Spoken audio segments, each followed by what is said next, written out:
Good evening and welcome to the Velocity of Now. With me, Thomas Sheridan. Salutations, Slán. How are you all doing? Whoever you are, whatever you are, wherever you are. In the electromagnetic spectrum all over this planet. It's January the 22nd or the 21st, depending on where you are. On which side, 2015. And it's, January's nearly over. It's flown by already. And I'm delighted. I'm really, really enjoying the show. I love the format.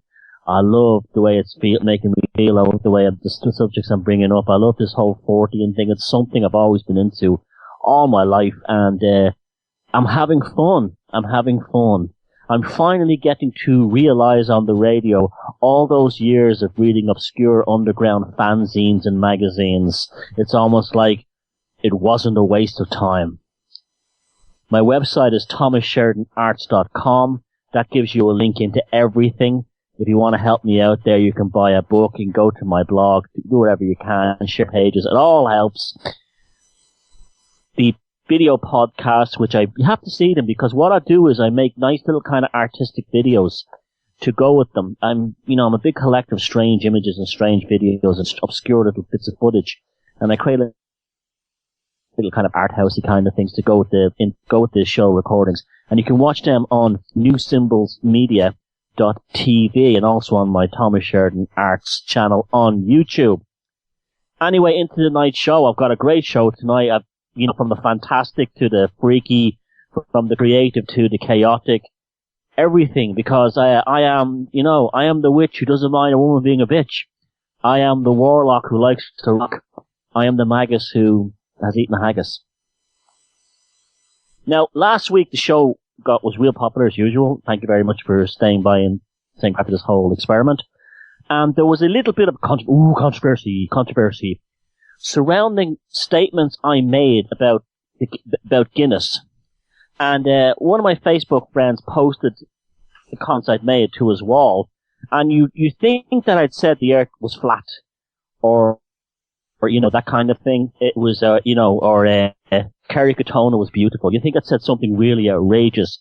And there was a woman even there going, I demand scientific proof. And so I was just like, I was nice about it. I didn't go under row or anything. Let me just explain to you what the story is, right? Guinness is called the black stuff, right? It's black because the ingredients behind it are burnt. You know when you make toast and the black stuff is on it, and you scrape that black stuff off? That's what Guinness is made from, okay? Deal with it, okay? That's what makes it black, okay? It's hydrocarbons, burnt ingredients to make the beer, which is originally a porter, and it was originally called Guinness's Black Protestant Porter because Arthur Guinness, the guy who founded it, didn't like Catholics. He didn't like the Irish independence and the Irish freedom movement, and he was strictly an Anglo-Irish Protestant, and he called it Guinness Black Protestant Porter. Check the facts. I'm not making it up. Guinness has not been an Irish company for decades and decades, probably half a century. Look it up, check the facts. These hydrocarbons that they make the Guinness from are filtered out of the beer using fish scales, so it's not even a vegan beer. Check the facts, look it up. Now, so what you do have are minute, the fish scales can't get out everything. If it got out everything, the beer wouldn't be black. It's black, okay? You know, I know it's what's supposed to be black, right? The beer is black because microscopic, fragment, tiny numbers of very small hydrocarbons, burnt ingredients, folks, ash, soot, in everyday scientific language, is in the water along with all the sodium fluoride, the Irish version. Hydrocarbons are a known carcinogen. They can trap themselves in cell walls and in the linings of the stomach. This is why miners and people who work in factories where there's smoke and everything, they get cancer. Not just in the lungs, but the stomach and everywhere else, and even the skin, because the hydrocarbons block the cells, they form cancer. Now, is there proof scientific proof that Guinness causes stomach cancer more than any other beers? I don't know. I'm not saying there is. I do know for a fact that Guinness used to have a hospital on their own grounds just for their staff.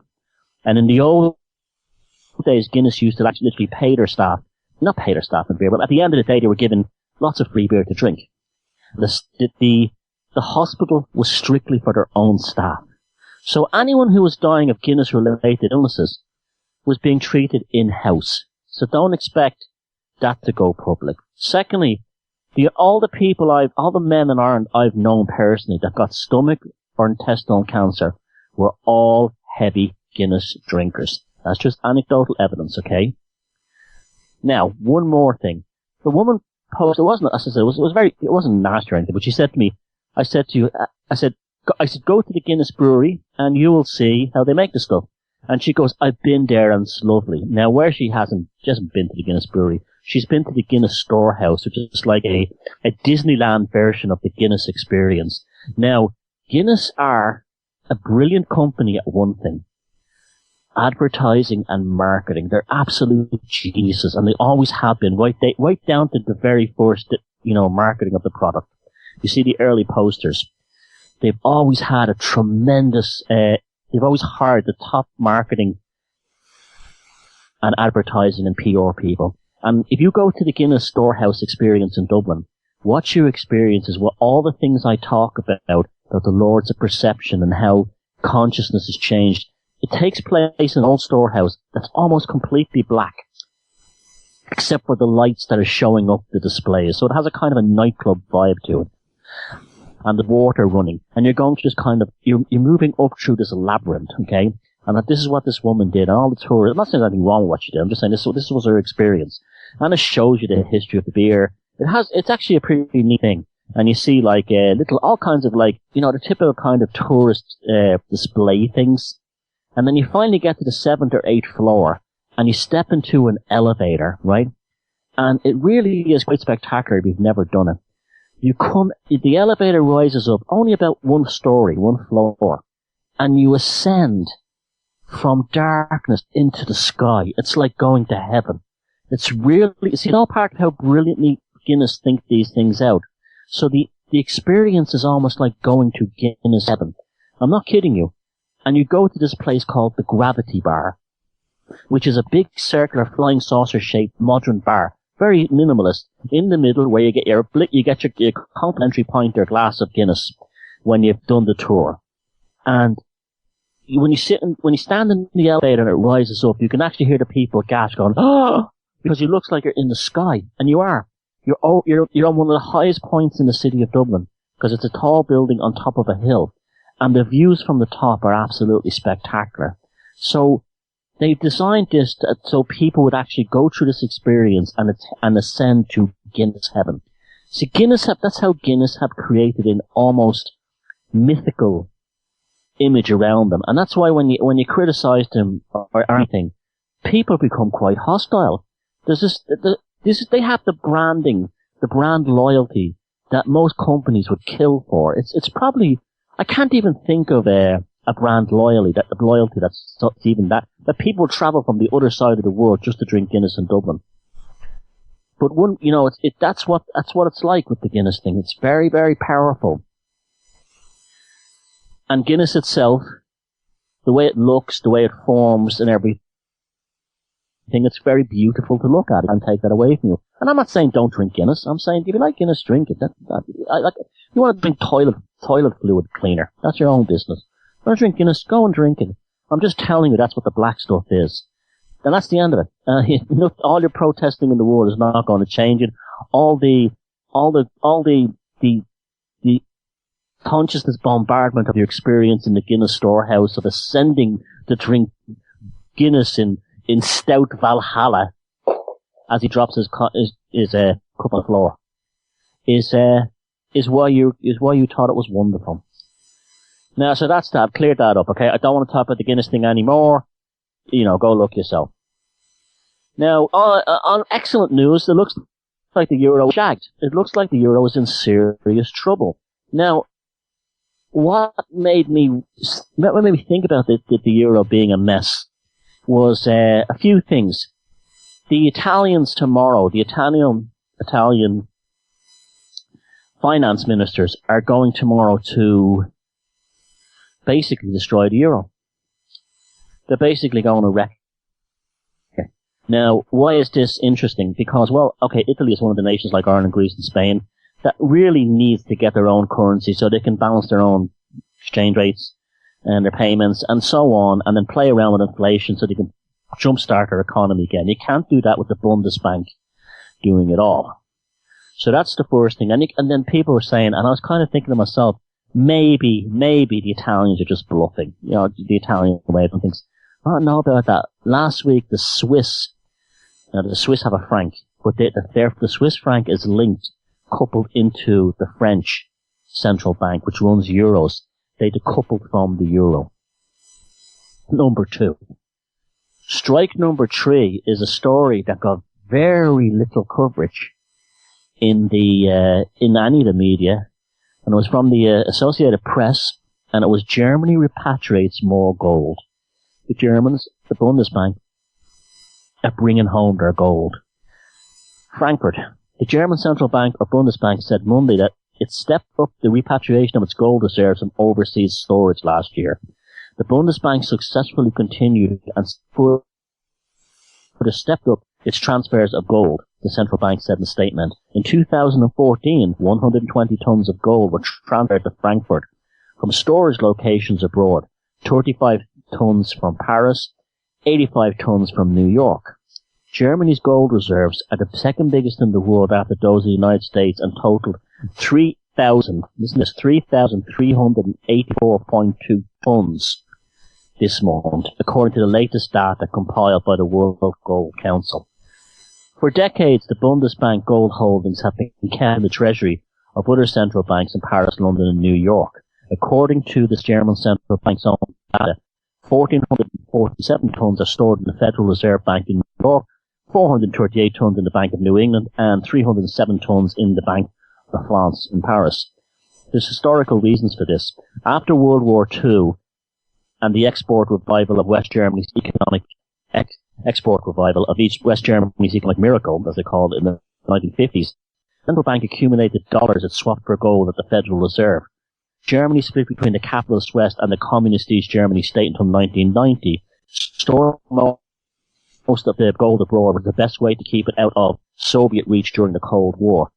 Surging mistrust of the euro during the euro's debt crisis fed a campaign to bring home German gold reserves from New York and London, with some political parties fueling fears that gold might have been tampered. Under the Bundesbank's new gold storage plan for 2013, it decided to bring back 674 tons by 2020 and store half of the gold in its own vaults. Implementation of the new gold storage plan is proceeding smoothly. Operations are running very much according to schedule, said the Bundesbank Executive Board member Karl Ludwig Thiel. We also called on the expertise of the Bank of International Settlements, or that bunch, for the spot checks that had to be carried out. As expected, there were no irregularities.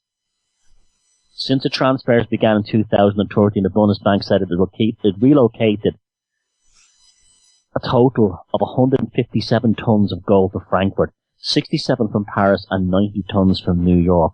So there, to me, was the defining story that tells me that the good old euro, that this bizarre experiment is floundering. It's floundering. And the Germans are worried that the whole thing goes down because it's run out of Bundesbank in Frankfurt. It will have catastrophic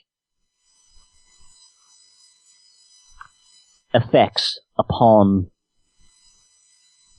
Germany's economy. And the Germans are an extremely conservative bunch when it comes to economics, because as we know what happened after World War I and in the 1920s, inflation went bananas and Germany went bananas. So I'm pretty sure the euro is shagged. I really am. It might, if it doesn't happen, it doesn't happen. But if it does happen, it'll be great. I would hope that the lira gets out, the guilder, Dutch guilder, all the others, the Irish pund, the rest, the franc, they all jump out, and we have a return back to national currencies and have a proper economy again, and not this giant cultural Marxist corporatism, monetary socialism that they've foisted upon people, because ultimately that project was only to serve the banks. Another thing that's interesting about this story too is that there's still vast amounts of the Third Reich gold is missing. I might do a segment about this in an upcoming show, but I've been looking into this. Some very, very funny dealings after World War II. See, when the Third Reich, we shouldn't call them Germans, when the Third Reich was on its merry way, it was plundering around Europe. It was stealing vast amounts of gold, and it was hoarding them literally like Viking hordes, but the numbers were phenomenal.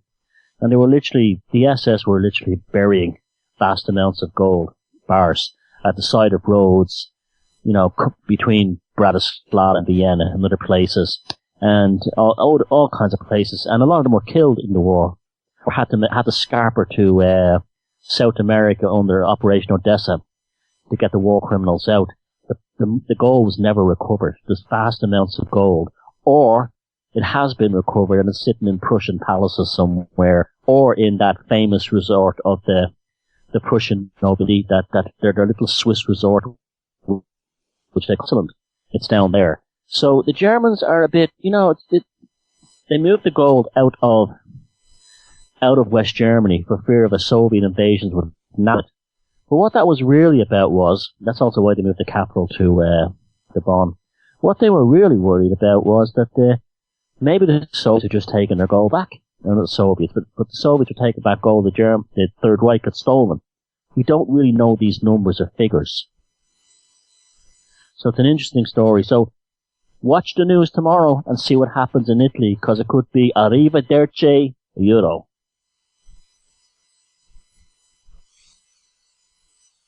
Also this week, may we have a seconds of silence for the loss of a great British institution.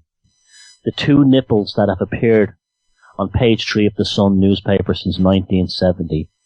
They have stopped showing the topless page 3 girl.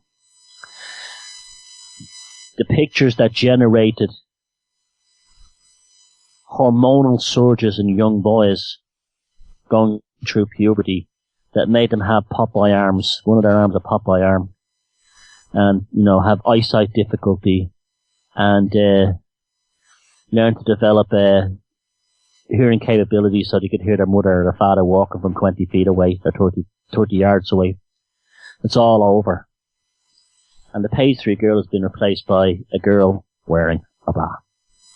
And I knew they were not going to change the format. Now, about 2 years ago, as you know, many of you are very interested in the tarot as an archive, as well as a creativity and psychological development tool. And we were just having a chat, and we're talking about what in the real world, or in the mainstream, would the tarot symbolism be in. So we were thinking about novels. We were even thinking of albums and songs. And we were racking our heads. And the one we found, we said, well, we have to find one of the cards that matches. And almost, in seconds, we must have been like reading each other's minds. We came out and said, the page 3 girl is the High Priestess. And then we were started thinking about it, and says, yeah, it's the Sun newspaper. Now, this is not because occultists from the Sun. This is again the same reason why Guinness hired the Lords of Perception to build their interpretive centre. There's some you have no idea how well educated and clever people are in marketing, advertising, and communications at the top level. These are people who are, they didn't just go to art school, or they didn't just do a communications degree. These people are scholars. And they're hired by the top companies. And they have a knowledge even way above what I'd have. And so one of them years ago realized that if they applied the tarot format to the Sun newspaper, it would take off. And it did. I think it is still the number 1 selling paper, except in Liverpool, because when they had the Hillsborough disaster, they attacked Liverpool soccer fans, saying terrible things about them. But everywhere else is a huge seller. Now, I'll just go quickly through it. You can look at yourself. I've not written nothing about it. Maybe someone else has found. I think someone else probably has discovered this. But look around, and my mate was probably shooting his mouth off and told other people. You have on the front page, you have the Fool, right? The Fool will always be either someone being mocked, a politician or a sports manager being made a fool of, a criminal who's been caught, or a new start. So like it would be a royal baby, the start of a new government, that kind of thing. That's the Fool. The Fool always represents the journey, the beginning of the journey of the psyche. On page 2, you will have the Magician following the major arcana. And the Magician will, often on page 2, it's the story of what's being changed or something that's being fixed. So the politician saying, we'll fix the roads, or new cancer cure found, or, something to do with technology, fixing a football manager who's going to fix a team, a TV producer or someone like Simon Cowell is going to fix a TV show, or that kind of thing. A fixer. And then you have the High Priestess on page 3, which is even more profound now because the symbolism of the High Priestess is secrets yet to be revealed. So that's why she always had her knickers on, and she was like, it was like, what's she like? Oh, I'd love to touch her. And that's why people, boys grow up, you're very titillated by it. She's the mysterious High Priestess. She's sexy. She's like the veiled dancer. But she also represents, in the archetypal format, secrets to be revealed. And so, now that they put a bra on her, that archetype is even stronger now.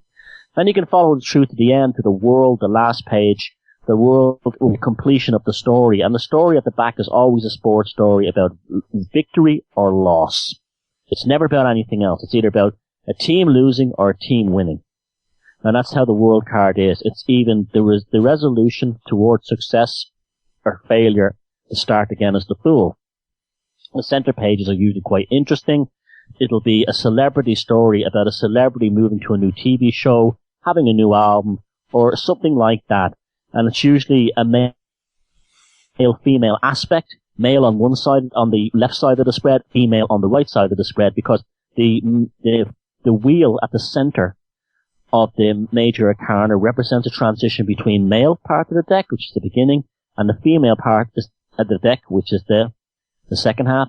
The aspect of the shadow then comes in. So you'll have like a sort of a hint of darkness. You have a story about like Lady Gaga. I put that example out there today. I showed the center spread of the sun that showed how Lady Gaga became her. And Lady Gaga represents the shadow, and so on and so on. And you'll have, you'll have other things like that through it. You'll have the problem page, probably where the hermit is, where you have introspection and so on. So the sun has gotten rid of the page streetless girl, but the esoteric engineering that keeps the people tapped into it and watching it is still there, as strong as ever. Because we're dealing with very, very clever people.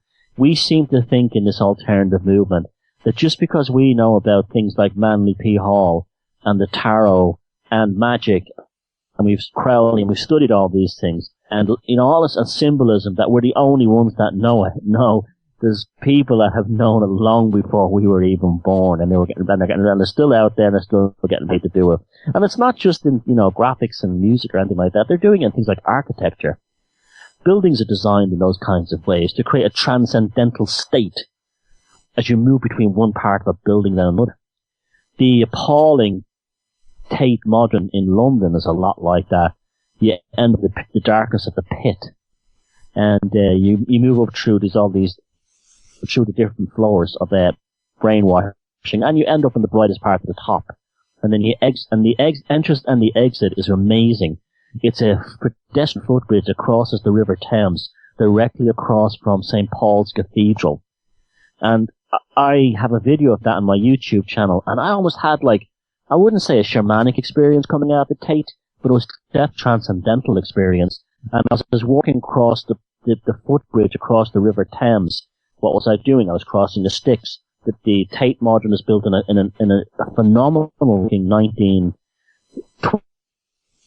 1930s Art Deco brick dark power station where it had massive turbines inside it. I'm crossing the river towards St. Paul's. And then that's the part of London that was burned to the ground during the Blitz in World War II. The cathedral survived, but everything else was burned to the ground. And you're also in the heart of the temple. And the famous Octagon Church is there. You're in the temple area. But that part of London, especially at night, you see, I'm very interested in psychogeography. I like to lose myself in seas at night. When I lived in New York, I used to go wandering around Hell's Kitchen late at night. I used to go and ride the subway at all hours just to get lost in Brooklyn and places like that. And one of the strongest experiences you can have for that kind of psychogeography is to walk down between the Crown Courts, the Royal Courts at the Temple, down around along Charing Cross Road and towards Trafalgar Square. You're in the land of Sweeney Todd. You're in the land of weird stuff. I knew a policeman who used to work at a Charing Cross police station. He said the buildings are all haunted around there. And you definitely get the feeling walking down towards that area, walking down that road towards Trafalgar Square from the courts after you've turned left coming across the bridge from the Tate. Especially in the evening, you go through one of these sort of like psychogeography kind of experiences. Think of yourself as Circe in the cabinet of Dr. Caligari moving through the Dutch border village in that kind of twilight zone between daylight and night. Life is amazing. You should be out exploring these things. Don't tell me you live in a place that's boring. Even walking around a suburb late at night, 1 o'clock in the morning, you'll actually find yourself having experiences, taking notes of things that you normally would, as you're driving by or walking by during the day, you would never bother with. That's another part of exploring the shadow of the undercurrent of the urban experience. And if you live in the countryside, you can still do it. You go for walks. I go for walks in the mountains and have this experience. It's almost like we're testing ourselves. You're walking through the fire. It's the nearest we will get in our modern age to being lost in the jungle or being thrown through the woods. We're going to go to the first song now, and after that I'm going to be talking about, well, a different take on transhumanism. And the song is Into My Arms by Nick Cave. And that was Nick Cave and Into My Arms, a very beautiful song. This week's serial killer update it looks like, this is a story we must be concerned about because it's looking like there's a serial killer in Manchester. In 2012, I was standing by the Rochdale Canal in Hebden Bridge in Yorkshire, which is, it's, I don't know, about 30 miles away from Manchester, but the Rochdale Canal goes to Manchester, into Rochdale, which is in central Manchester. And I'm very acutely connected to canals. I grew up beside the Royal Canal in Dublin, and I know that those waters carry messages. They carry dark secrets. Canal water, when you think of a canal, it's very different than a river or any other kind of waterway. It's actually hewed from the ground, excavated by navigators, men who dig those trenches, those deep trenches, with picks and shovels and axes and hammers, and cut through the rock and cut through the soil. And the energy of their labours is infused into the rock and the stonework lining each side of that canal. And we all know that water is a very strong, because of the work of Dr. Emoto, which I believe, and others, that water is a powerful recording device of human energy. Not only you have that, because the water is still and doesn't flow to the ocean or the sea, canals really only are a human experience. And if you can look into now, I was sitting there at a pub with some friends having a pint, and I was standing next to the Rochdale Canal. I was looking in the water, and I was overcome by a sense of dread and darkness. Now, as later on I found out that one of Jimmy Savile's potential victims, Leslie Jo Rimmer, a young 14-year-old girl who was murdered back in the early 1990s, had her neck broken and was thrown in the canal while Savile wasn't staying too far away in a caravan. A multi-millionaire who could have stayed in a hotel is staying in an epoxy caravan next to a pub. And so 1,000 men or so were interviewed for it, except Savile. And even though the local Church of England minister was saying that Savile should be questioned, he never was. And to this day, they're trying to have the case reopened to see if Savile was responsible. But it felt darker than that. And reading this story that's appeared in the Mirror, Manchester Canal serial killer detectives will meet a professor who claims murder stalks waterways. Professor Craig Jackson says a killer may be on the loose. After figures reveal 61 bodies, that's phenomenal by any standards, have been pulled from the water since 2008. But police have denied the claims. I mean, here we go. Senior detectives have invited a university professor to Manchester over claims that a serial killer could be stalking the city's canals. Police bosses have issued a stinging rebuttal of theories from Professor Craig Jackson of Birmingham University, which are published in the Daily Star over figures showing 61 bodies pulled from the Greater Manchester Canal in the last 7 years. Professor Jackson's report have said the death toll was alarming, which it is, and it's possible a serial killer is on the loose. I completely agree. But here we go. But Chief Detective Superintendent Russ Jackson of the Greater Manchester Police Serious Crime Division issued a lengthy denial of the claims and said there is no evidence of foul play. So the 61 bodies in the canals in Manchester, the majority of them apparently are young gay men, but there's no foul play. They all went swimming, I guess, and whatever, they sank. He told Manchester Evening News, what is very important in mind in all of these cases is that they've been either subject to separate investigations, but you see, Chief Superintendent Russ Jackson, this is the mistake you're making. You're seeing all the cases isolated, you're not looking for patrons. Separate investigations, and there's no evidence at all to suggest the deaths are linked or suspicious. That's impossible. You cannot have 61 bodies in a canal system in one city that are not linked. These two of them have to be linked. Have to be. And they're not suspicious? Come on. The British police are dreadful at catching serial killers. We all know what happened Sutcliffe up there in Yorkshire. They just want to do it. They still think that serial killers only exist in America, even though Britain has a huge history of them. On some occasions, people are charged with offences relevant to the political investigation, particular investigation. In one case, it remains uncertain how people come to be in the water. In many other cases, the circumstances have been established following thorough investigations. This reminds me, there was a story that broke in Dublin about 10 years ago, a body that was found in the Royal Canal.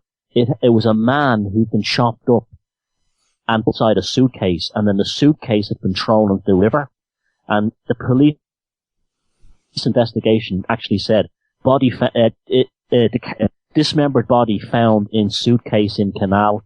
Police suspect foul play. Like he chopped himself up and put himself in the suitcase. These cases have been presented at inquest before Her Majesty's coroners, and it is for the coroners to determine the exact cause of death. Absolutely no evidence whatsoever of foul play has been established. Come on. It should also be stressed that the coroners do have the power to refer any deaths back to the police if they suspect foul play. We are undetermined to understand the circumstances by which this occurred on every occasion, and have asked Professor Jackson to travel to Manchester to discuss things. That's because the Chief Superintendent doesn't like someone who's not a cop coming up with this. Hopefully senior detectives will meet him early next week. The last thing we want is to cause further suffering and upset to grieving families. Why would that cause upset? If there's a serial killer on the loose, then they can actually find out what caused the death of their loved one and then put that to rest. This will actually make it better, who may be falsely led to believe from media reporting that there's a linked series of attacks or cause unnecessary worry to people, especially those who live in the frequent Manchester city centre. Detective Chief and Superintendent Jackson, also the Professor Jackson, it's weird it's sort of the same name, had stated his comments had been taken out of context when the pair spoke regarding the issue. Professor Jackson is expected to release a statement soon. He is quoted as saying, "It is extremely likely that such an alarming number of bodies found in the canals as a result of accident or suicides. Canals are not popular suicide spots, especially for men." That's very true. I can't think of many suicides in canals. Men usually kill themselves by throwing themselves in front of trains in this part of the world. That's the most common, suicide over this part of the world, in these islands, is to try that in front of a train for a man. It is extremely unlikely that such an alarming number of bodies found in the canals are a result of accident or suicides. I completely agree. That's suicide spots. They are, however, popular dumping spots, and water can be a sure way to erase DNA evidence, especially the water in canals, because it doesn't flow fast. It's much more prone to having bacteria and stuff like that, and that you wouldn't get in a fast flowing river or in the sea. That's why the sea always gives up its secrets, but canals don't. Suffolk strangler Steve Wright dumped some of his prostitute victims in water, so any trace of him would be away. One of the deaths cited by Professor Jackson was Chris Braheny, 22, from Timperley, who was found dead in the Manchester City Canal 10 days after going missing from a Stone Roses concert in Heaton Park in 2012. He became separated from his friends following the gig, sparking a massive manhunt across the region. At the inquest into Chris's death, Deputy Coroner Joanne Kersley recorded an open verdict of admitting that she simply couldn't say how he had ended up in the water. In another death, Manchester Jude Suvik Pal, 18, was found dead in the Bridgewater Canal 3 weeks after he'd been ejected from a New Year's Eve party at a warehouse project dance night in Trafford Park. He'd been seen walking away from the venue with a mystery man. And here's the police refusing to believe that foul play could be at work.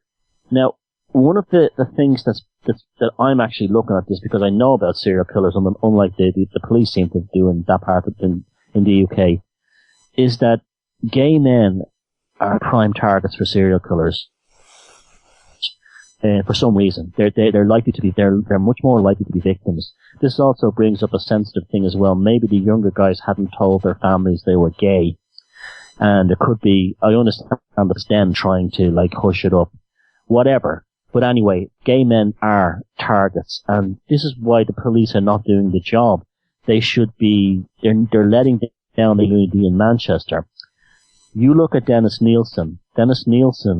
The Socialist Workers' Party, Anti-Nazi League, serial killer, serial killer, necrophiliac, and possible cannibal.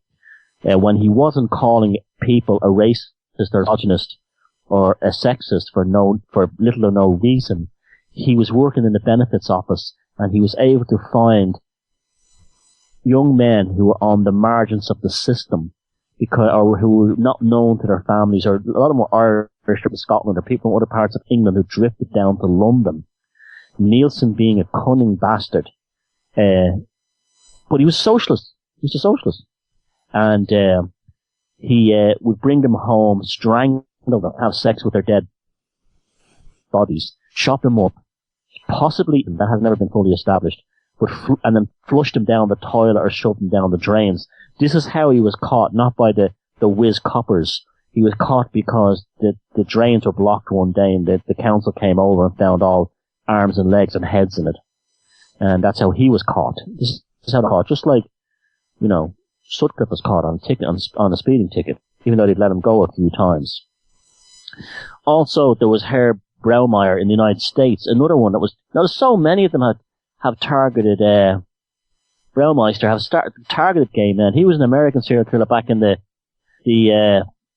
I think it was in the 1960s he was running. No, it was actually the 80s. So it was the 80s to the 90s he was running. He was a Mr. Normal businessman, and he was called the I-70 Strangler, and he was targeting gay men again. He's probably killed up to 20 men, and the weird thing was he was taking them home to his house where his wife and kids were, and they claimed to have never seen anything. But he was the local businessman.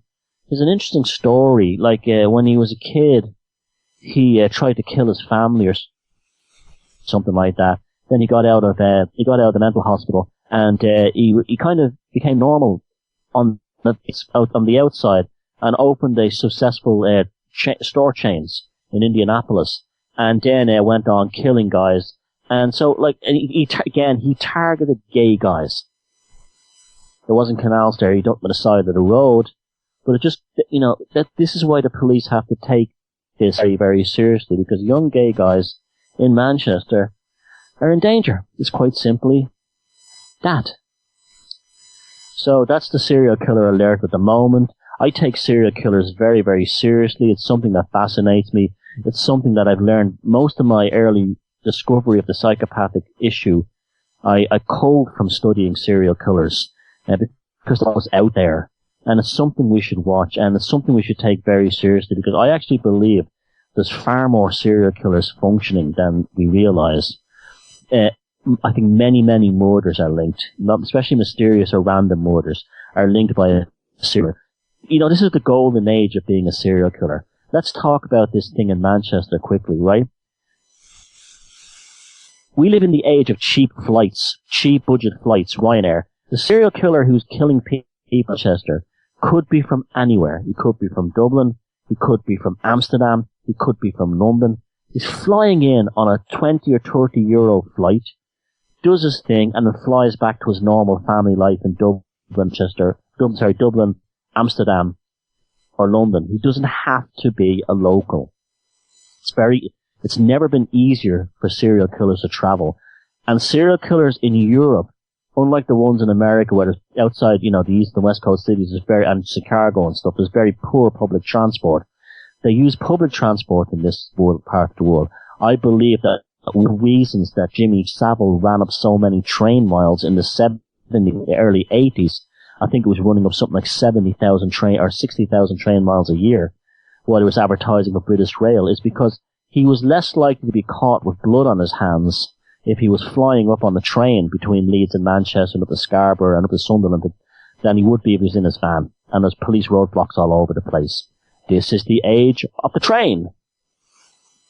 And that would make it even more spooky. But psychopathics love ritual. They love trickster games, sick trickster games, and they love rubbing in your face indirectly. So, when you see him, this is the age of the train, and when he talks to those old British Rail lads, you can arrive where you're on your destination fresh and ready for business. You do wonder what kind of business he was up to. Oh.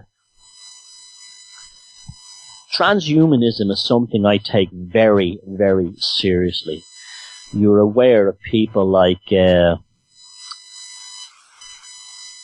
Franz, who recently did a super interview with Kira on the Bridge, and also did one with Greg Moffat on Legalized Freedom. He made the film The Age of Transitions, and he wrote the book Revolve. I take transhumanism extremely seriously because you know what? I think they're going to do it. And what makes me think they're going to do it is they're going to do it and they won't know how they did it. I was watching the old 1980s movie there, Scanners. I think it was made in 1980. It was what they called a video nasty when I was a kid. You got your VHS, your Betamax copy of your latest video nasty. The film that it was a term coined by the British tabloids. And that's really what it was about. The videos had like real slasher movies and that kind, like Driller, Killer, Friday the 13th Part 1. And Scanners was one of them, and they kept showing the picture of the guy's head exploding at the beginning of the movie. Very impressively done. The Damned even had a song called Video Nasty. That's how much of a big cultural thing it was at the time. And I enjoyed those films, and I still do. They got good stories to them, not just obligatory like slasher films. But I loved them when I was that age. Always did. But Scanners was one that really impressed me because Scanners had an excellent story to it. The David Cronenberg film again, and Cronenberg is great at looking at the sort of like the trash of humanity in a kind of a almost elegant way. And Scanners, the movie, also had Patrick McGowan from The Prisoner, and Jennifer O'Neill, a very beautiful actress. And the film was about these people called scanners, and they were basically telepathic individuals, and they could read other people's minds. But this was a double-edged sword, because they constantly heard other people's voices hear them talking, what they were saying in their minds. It was like this constant din, this harshness of it.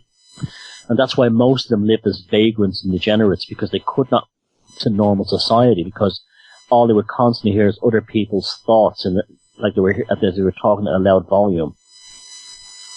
And so it turns out that Patrick McGoon's the head of a company called ComSec, and what they are is they're a bioweapons defense contractor, and they're trying to get all the scanners they can find all the telepaths they can find in order to turn them into kind of like weapons, to weaponize them into technology. And so he gets one of them and he brings them in, and he basically sends them on a manhunt to find the others. And it transpires through the course of things that there are a lot more of these scanners out there in America than they thought. And what they're doing is they're forming a kind of an underground revolutionary army, a kind of militia who are going to war against ComSec. They basically see them as an enemy. And so they have this kind of like, it plays on those themes of the time. The story probably didn't take place long after the MK Ultra, US government hearings that told us what went on in MK Ultra, because a lot of those kind of themes are shown in this film too as well. Anyway, there was one scene in the film, I won't give the plot away, the film's available online, you can watch it for free, and I definitely suggest everyone check it out. This is one of the films on like last week I said Life Force is a film I want you to go back and watch. This week I want you to go back and watch David Cronenberg's Scanners from 1980s. But there was one scene in the film I absolutely loved, and it really appealed to me. He was at a very early basic version of the internet in the ComSec laboratory.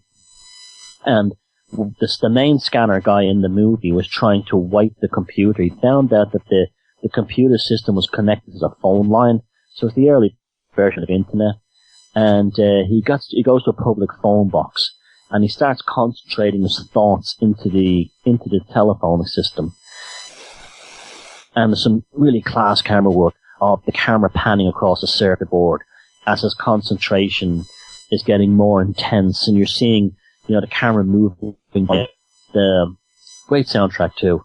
The camera moving over transistors and capacitors and resistors and diodes and relays across a printed circuit board. So what he's doing is he was merging with the machine. He was going into the computer system, which he did. Now this is what I think will happen with the transhumanists. I think, see what the transhumanists, because they're so crazy, they don't actually understand, like 90% of neuroscience, that consciousness is not a function of the cerebral partitions of the brain, the synapses, neurochemicals. It's not. They cannot, there was even a major conference this year on consciousness, and most of the top scientists in the field boycotted it. They boycotted it because they don't believe in consciousness. What does that tell you? And this is what will happen. They won't create a machine that will allow them to put a brain into it. What will happen is they will create some kind of computer first.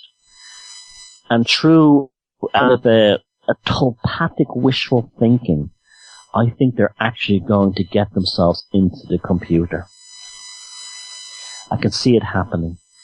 Now, it may be difficult with a digital circuit, but it may be with an analog computer. I could see some kind of analog interface into a digital computer that is quite possible, like the guy in the movie Scanners. Now, I studied electronic engineering. I know how to build circuit boards. I know what components do.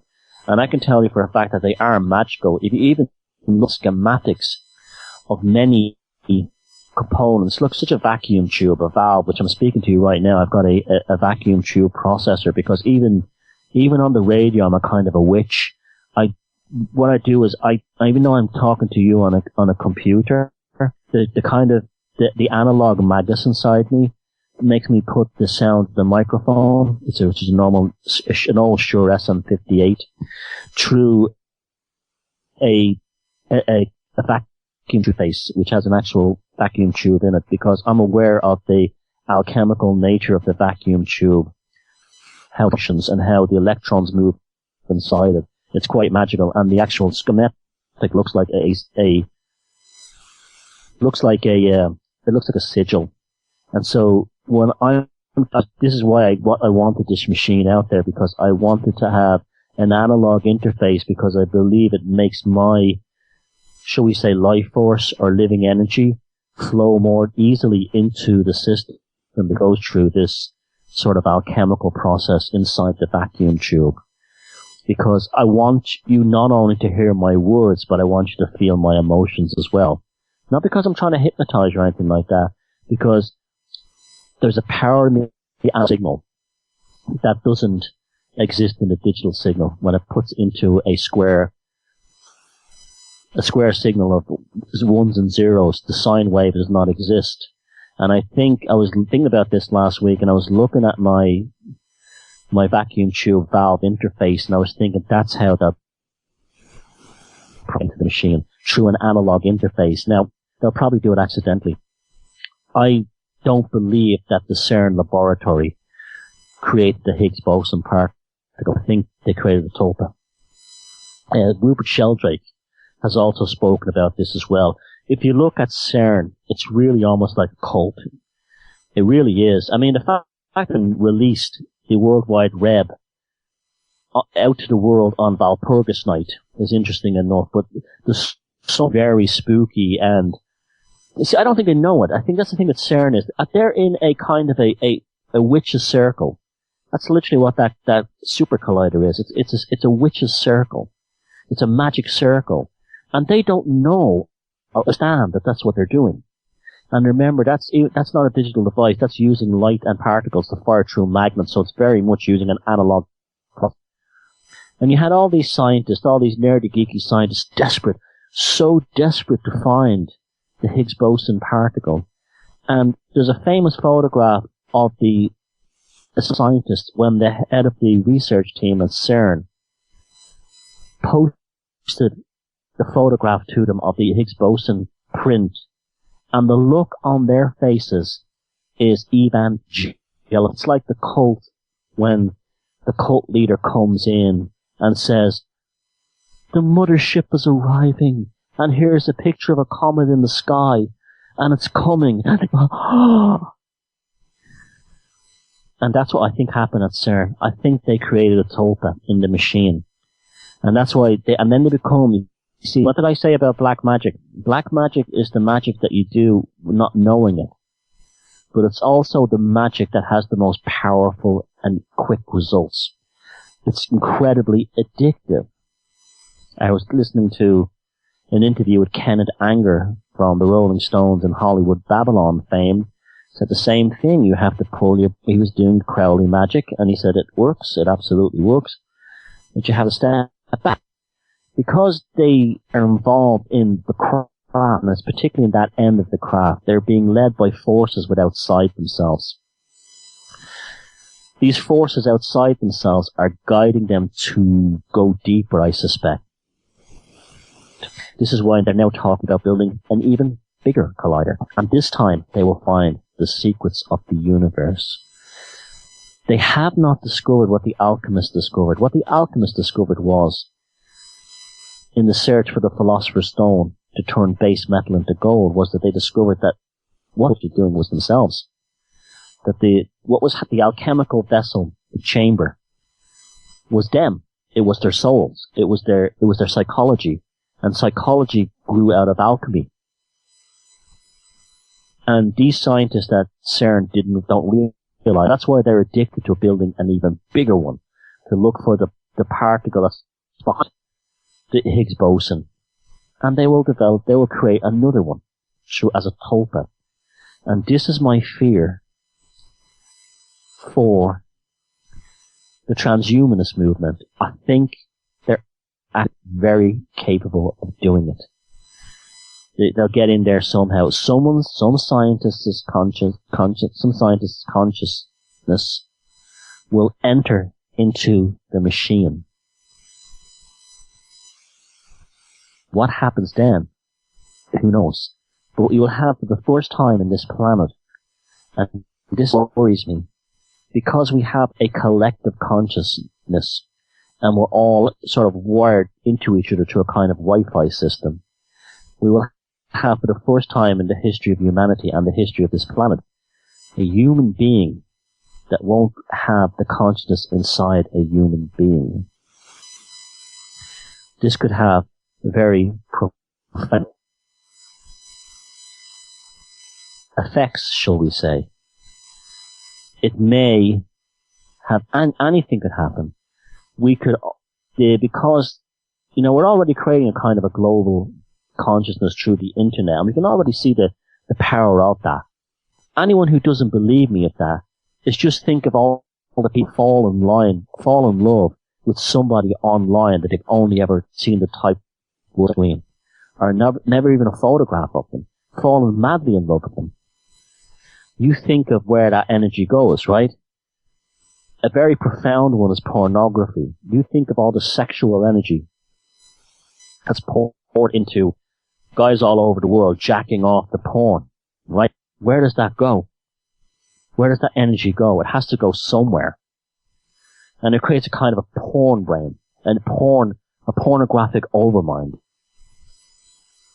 That's probably played a huge part, and I'm not anti-porn or anything, I'm not a prude or anything, but I'm just saying, probably created a pornographic overmind, for all we know. That's led to this sort of sexualization and so on. That's caused a dysfunctionality. So what would happen when they enter the machine, when a consciousness actually one singular human consciousness gets in there? Will that one have the ability to network into the entire system and become the ultimate dictator? Will it start to affect the rest of us through the collective unconscious? Will we become conscious? Will we all suddenly become telepathic? You remember in The Hitchhiker's Guide to the Galaxy where Douglas Adams spoke about the planet where they punished the people on the planet by making them all telepathic so they'd never have a private life? Do you see that, don't you, with the internet, this push towards taking away our privacy, taking away, everything, you have to put everything online. All your deepest feelings must go online. That all goes somewhere. All goes somewhere. That's why for years I've been taking the piss out of myself online and other things and posting outrageous stories, because from a very early time I was aware that I could not tell the absolute truth about myself in terms of my feelings online. I discovered that very early on in the days when my friends and I, when we were writing comedy sketches, would take the piss out of things like pornography, because I was aware that something funny was going on. It was affecting people, because I was hearing about people, even on the very rudimentary early days of the internet, falling in love with each other based on the words on the screen. This is a power that we have to learn to harness, because it's harnessing us. And in God help humanity, if a human being, and that real human consciousness does enter that network, for all we know it could already be in there. This is why I think more of us have to stand up against transhumanism. We have to see transhumanism in the same light as GMOs. GMOs getting into the biology of the food system and wrecking at the plant and the animal system. We have to have the same view towards transhumanism. Let's see transhumanists as a pest. A dangerous pest that are playing poker and rolling at the very high stakes in the biggest and darkest casino, and they're doing it with our consciousness. What I found very interesting about the film Scanners was that there was one character who was a scanner who had become a kind of a violent person in his childhood, tried to kill his family again, and was sent to a psychiatric institute. He might heal himself through art. And he became a successful underground. In the film, you see his sculptures. They're very similar to Francis Bacon's paintings, but they're done in a sculptural form. And there's a lot of good symbolism in this film, but there's one very good symbolism where inside his artist's loft, he's built an apartment that's actually shaped as the shape of a giant human head. And he takes the other scanner to have a conversation with him inside the head. Powerful symbolism. Because once the scanner gets into one head, it gets into all of them. We put them on the internet, we're all done. And you know me, I don't films and just say it's just a story. Some films are prophetic, some films have tapped into the collective of us, and some films are indirectly warning us. I'm not saying Cronenberg knew, they indirectly warn us of things we should be concerned about. So remember, transhumanists, don't be nice to them. And now we're going to the next song. And welcome back to the second hour of the Velocity of Now. This first hour flew on the fastest moving 2 hours in radio. With Thomas Sheridan, www.thomassheridanarts.com. My desire and dream is to give you a radio station and alternative media that's like nothing else. Again, I don't nail my colours firmly to the mast. I'm an explorer. I look at the map and I imagine what could be there. I present stories, I present evidence, the conclusions is up to you. I am just the bard.